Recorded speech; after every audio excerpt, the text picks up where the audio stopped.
Oi, eu sou o Mascalenka e eu acredito muito na frase tardar, mas não falhar. Hoje eu trago aqui outro vídeo de Transformers, que é uma série que vem tendo uma dificuldade aqui no meu canal, embora eu goste muito. Em 2020 saiu os primeiros capítulos da trilogia War for Cybertron e eu fiz um vídeo para os primeiros dois, só que não ornou. E aí, na hora de fazer o terceiro, já tinha batido a pandemia, o público já não tinha tanto interesse e eu sempre escrevi, além dos meus vídeos, umas críticas em escrita pro JBox, se vocês estiverem interessados. E aí eu já tinha escrito a terceira e eu tava sem saco, o mundo não tinha cabeça para ficar escrevendo, falando sobre o robô gigante, e eu achei que o povo não tava também afim de ouvir. Então o que eu fiz? Eu decidi falar sobre robôs gigantes, para falar sobre minha depressão. E esse vídeo, de fato, eu recomendo vocês verem, eu ainda me orgulho de tê-lo feito, eu acho que é uma das melhores coisas que eu fiz para esse canal. Mas o que me fez me empolgar para fazer esse terceiro vídeo foi justamente o trailer do novo filme de Transformers, O Despertar das Feras. Quando eu vi esse trailer, me deu um ânimo para falar sobre a Transformers, o Reino, porque eu vi que tinha muitas coisas desse trailer que originaram lá. Então, se você quer ir ver o filme e quer impressionar seus amigos, namorados, familiares com conhecimentos enciclopédicos do lore de Transformers, vem comigo que eu vou te guiar pelo mundo de Transformers, o Reino. Depois de a guerra por Cybertron levar os Autobots e Decepticons universo afora, o conflito leva as duas facções cybertronianas a finalmente cair na Terra. Depois de 2 temporadas em paisagens ruinosas e planetas exóticos, agora finalmente é aberto o palco para uma história tradicional de Transformers, com Autobots e Decepticons disputando por Energon enquanto se disfarçam de veículos na sociedade da Terra. Mas não é isso que acontece. Os Transformers caíram na Terra pré-histórica, onde somos introduzidos aos Maximals e Predacons, cybertronianos de um futuro onde o Allspark nunca foi devolvido a Cybertron e portanto o planeta nunca se recuperou, e acabou se tornando um mundo apocalíptico, populado pelos descendentes dos Transformers sobreviventes. E por alguma razão eles viram animais. E antes de mais nada, cabe lembrar que o Beast Wars é uma série importantíssima para a franquia Transformers. A série foi lançada em 1996, 7 anos depois do fim da série original, reinventando a premissa de Transformers para robôs que viram animais. Ela foi inovadora na época que lançou, sendo uma das primeiras séries animadas inteiramente em CG, apresentando um elenco com arcos de personagens que evolui durante a série, e no geral tendo uma trama que evolui conforme a série progride, e não só vários episódios individuais que podem ser exibidos em qualquer ordem. Os fãs têm um carinho com o desenho até hoje, e não é pra menos. Ele foi um dos vários desenhos dos anos 90 que revitalizou a animação americana, abordando temas ou tentando técnicas novas de animação. Se não existisse Beast Wars, não existiria as histórias mais aprofundadas de Transformers que a gente conhece hoje. E não só isso, esse é o primeiro grande encontro dos personagens da G1 com Beast Wars. E então já se apresenta um desafio de introduzir todos esses personagens organicamente e com o bonde já andando. Pensando nisso, já de cara, esse parece ser a parte menos limitada da trilogia, ou melhor dizendo, fica claro que as limitações das partes anteriores foram concessões para que o reino tivesse o maior capricho possível. E é compreensível, porque sem contar alguns personagenzinhos aqui a colar, esse é o retorno triunfal do elenco de Beast Wars. Todos os personagens se transformam e as formas robôs e animais delas são muito bonitas e fiéis aos originais. Nesse caos de tantos personagens novos introduzidos, a primeira coisa que eles fazem é distinguir em caracterização as facções das contrapartes que viram veículos. Enquanto os Autobots e Decepticons são 2 lados de uma guerra, os Maximals são tratados como uma família. E aliás, lembra lá naquele vídeo da temporada anterior em que eu falei que as visões do futuro que o Optimus e o Megatron têm no universo morto são vislumbre das consequências que as ações deles poderiam ter no futuro, mas também tem um significado simbólico em relação aos criadores da série que têm que lidar com a pressão de criar algo novo em uma franquia com tantas tradições estabelecidas?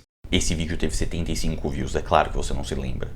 Pois nessa temporada as visões não são visões. O futuro está aqui em carne, osso e cybermetal. O subtexto se tornou texto encarnado nos personagens de Beast Wars. Os Maximals são ressentidos contra os Autobots, que, para eles, são a geração que causou a guerra que tornou o mundo deles inabitável. e isso é a forma mais direta de inserir os personagens na história que quer falar de consequências das escolhas em tempos de guerra. Os Maximals herdaram um mundo destruído por escolhas tomadas antes deles mesmos nascerem, e isso causa ainda mais conflito no Optimus quanto ao papel dele na guerra, enquanto os Predacons são uma seita que gira em torno da figura do Megatron original. O Beast Megatron é um total tiete pelo Megatron original, por isso que ele mudou até o nome, e ele viu no futuro com o disco dourado e ele sabe o que acontece com o Megatron e quer impedir que esse destino aconteça com ele, mas não pode falar. E nessa temporada tem a deliciosa aliança entre Starscream, Dinobot e Black Arachnia, 3 Transformers cuja maior característica é a rebeldia e trairagem. Eles se formam como uma terceira via no conflito pelo Allspark, cada um se achando acima da situação, o Dinobot com seu senso de honra, a Black Arachnia com o instinto de sobrevivência / oportunismo, e o Starscream com seu complexo de superioridade. Fica óbvio que essa desconfiança que os 3 têm uma hora vai levar a aliança à ruína, mas é nessas interações que eles têm que tem os melhores momentos de desenvolvimento de personagem da trilogia inteira.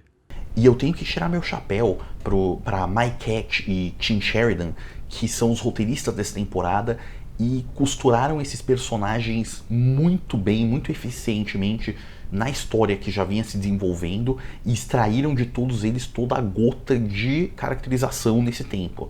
Ninguém parece que é mal aproveitado e todo mundo faz sentido e acrescenta para a narrativa. É admirável também como o fator crossover nunca tira o foco do que tem que ser a história, do que importa. E esconde muito bem também o fato de que é para vender boneco essa série.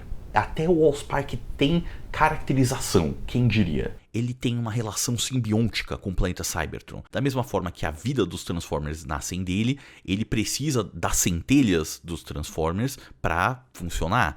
E o afastamento dele do planeta natal deixou ele desequilibrado e instável, criando uma fortaleza viva que protege ele, cercada por uma névoa que causa alucinações aqui adentro. Todo mundo fica perdido, o Dinobot se sacrifica para recuperar a matriz da liderança e abre o caminho até o Allspark. A partir daí vira uma puta batalha final. É uma luta de proporções homéricas, tudo até agora foi para dar nesse momento. O destino de uma raça está em jogo. O palco da luta é um vulcão ativo. Tem Autobot, tem Decepticon, Maximal, Predacon, um macaco destrói um avião, tem traição, tem aranha beijando águia, os vilões ameaçam todo mundo com laser, mas aí quando tudo parece perdido, o Allspark faz a nave Autobot virar um robô colossal com o derradeiro gancho ascendente na nave Decepticon e está decretado o final da guerra por Cybertron. E acabou.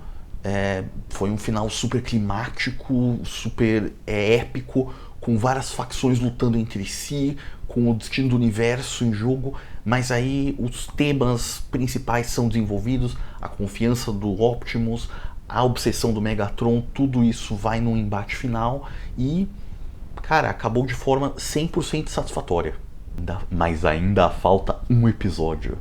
O Starscream teve um vislumbre do futuro com o disco dourado e isso deixou ele paranoico de que voltar para Cybertron seria uma armadilha.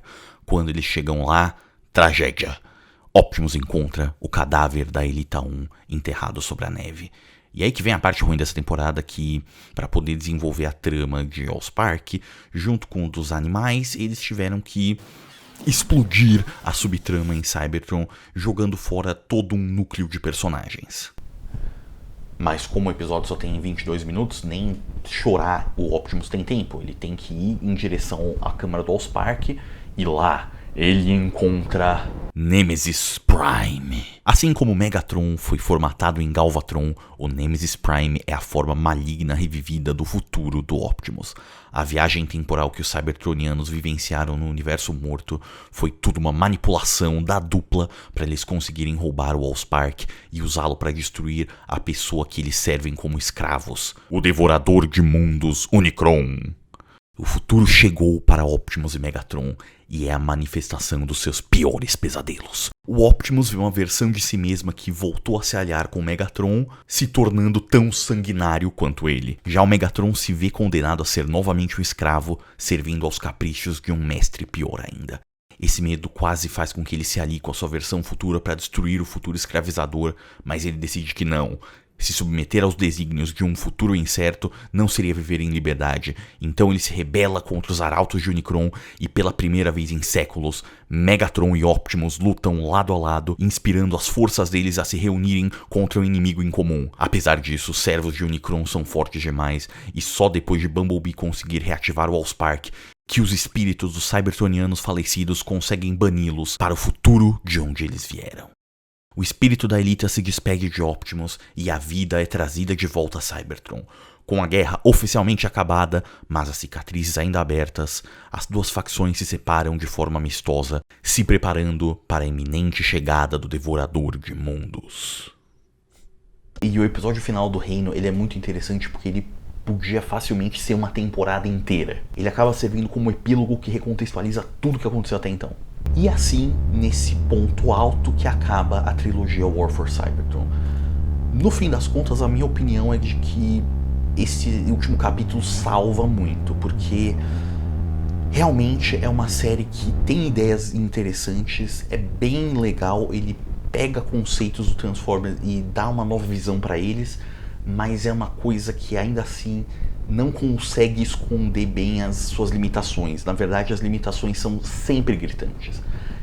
Qualquer ideia boa, você vê que teve alguma concessão para ela ser feita e a concessão pesa. Eu ainda me diverti. Eu não recomendaria isso como sendo a primeira série de Transformers para você ver. Eu acho que isso é para um fã que já viu bastante coisa e quer a série por uma ótica nova, mas eu acho que se você souber que isso aqui é uma coisa limitada, mas que tenta ao máximo aproveitar todos os recursos ao dispor, eu acho que você vai gostar bastante. Mas agora, vamos falar de uma coisa que quando a série lançou não estava muito aparente, mas agora dá pra ver que essa série, principalmente a última temporada, ela foi claramente a base para o novo filme de Transformers. O Despertar das Feras tem o encontro dos Maximals, não os Predacons, com os Autobots, e no plano de fundo tem o Unicron. Eu acho que eles lançaram essa série para testar a recepção do público com os novos conceitos que eles iam introduzir no filme, porque ninguém já lembra mais do Beast Wars.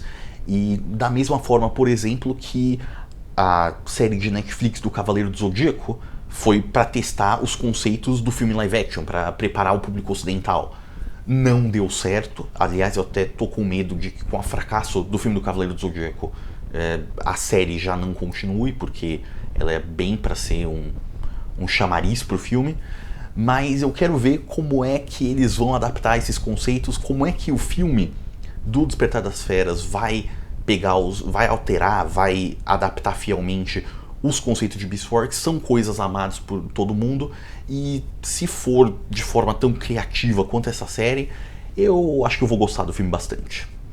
E é isso, eu sou o Mascalenka, muito obrigado por ver, espero que tenha sido parcialmente satisfatório. Até mais.